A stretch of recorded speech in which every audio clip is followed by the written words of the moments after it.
Сәлеметсіздер ме, құрметті әріптестер. Сіздермен бірге әдеттегідей Дара KZ. Жаңа оқу жылының басталуына аздаған уақыттар қалды.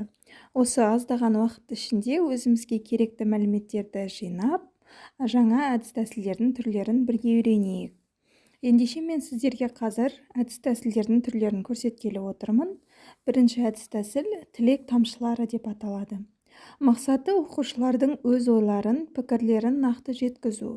Ережесі: әдісті қолдану үшін қолшатыр қажет, яғни зонтик. Сол зонтикті бір жерге іліп қоюыңыз қажет кабинеттің ішінде.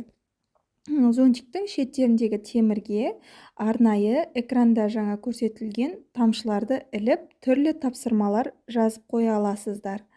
Немесе кері байланыс ретінде де қолдануларыңызға болады.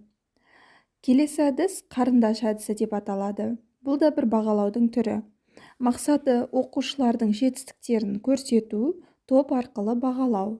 Ережесі: оқушыларға түрлі түсті қарындаштар таратылып беріледі. Оқушылар бір-бірін қарындаштар арқылы бағалай алады. Мұндағы қызыл түс сабақ мүлдем түсініксіз болды. Жасыл түс түсінбей қалған тұстарым бар. Сары түс сабақ түсінікті, дегенмен сұрақтарым бар. Көк түс барлығын түсіндім. Немесе үш түсті ала аласыздар, мысалы қызыл, жасыл, сары түстерін алуларыңызға болады, өздеріңіздің қалауларыңызға байланысты. Бағалаудың бұл түрі топаралық бағалауға да жақсы үйлеседі. Осындай дайын қарындаштарды ламинаттап, кішігірім конверт жасап, өздеріңіз сол парақтың ішіне салып қоюларыңызға болады. Ал егер қарындаштың ерекше болған қаласаңыз, өзіңіз қолдан жасауыңызға болады. Қарындаштың жасалуы менің каналымда бар. Балаларға сыйлық деп аталады. Сондай қарындаш жасап, топ аралық бағалау немесе оқушы өзін-өзі бағалауына болады. Келесі жұмбақ қобдиша ойыны. Мақсаты балалардың белсенділігін, қызығушылығын арттыру. Ережесі: қобдиша ішіне сабақ тақырыбына қатысты сөздер жасырылады. Мысалы, тақырып зат есім болса, жаңа қобдишаның ішіне алма сөзін кішігірім парақшаға жазып, немесе суретін шығарып қобдишаға саласыз. Таңдаған оқушы алма сөзін жасыруы керек. Мысалы, қызыл жасыл түсті, жемістің бір түрі, тәтті, өте пайдалы. Дәл осылай оқушыларға жасырады. Оқушылар кері байланыс ретінде жауабын табуы қажет. Немесе, мысалы, кім не сұрақтарына жауап беретін сөз табы, оқушы жауап беру керек, зат есім деп. Осы ойынды іс-әрекет, яғни мимика арқылы да ойнауға болады. Мысалы, күн сөзін іс-әрекет арқылы көрсетуі қажет.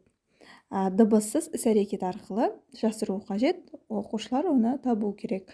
Бұл ойынды өте қызық, бастауыш сыныптарына әсіресе сергіту мақсатында қолдануларыңызға болады. Келесі ойын түстер әлемі деп аталады. Бұл ойын менің каналымда бар. Ең алғаш салынған видеоның бірі. Дегенмен біраз әріптестер байқамай қалған сияқты бұл ойынды. Бұл ойын өте қызық, оқушылардың қызығушылығын арттыратын, нағыз жаңағы ойды дамытуға арналған ойын. Мақсаты оқушылардың жылдамдығын арттыру және тапқырлығын дамыту.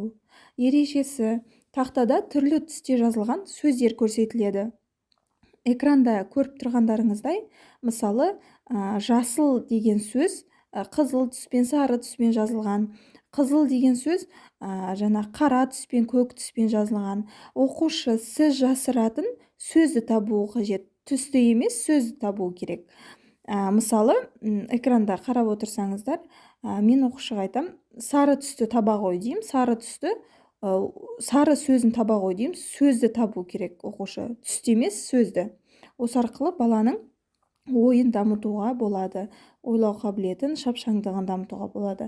Мысалы, міне видеода көріп тұрғандарыңыздай, қазір видео қоямын, сол видеодан қарауларыңызға болады.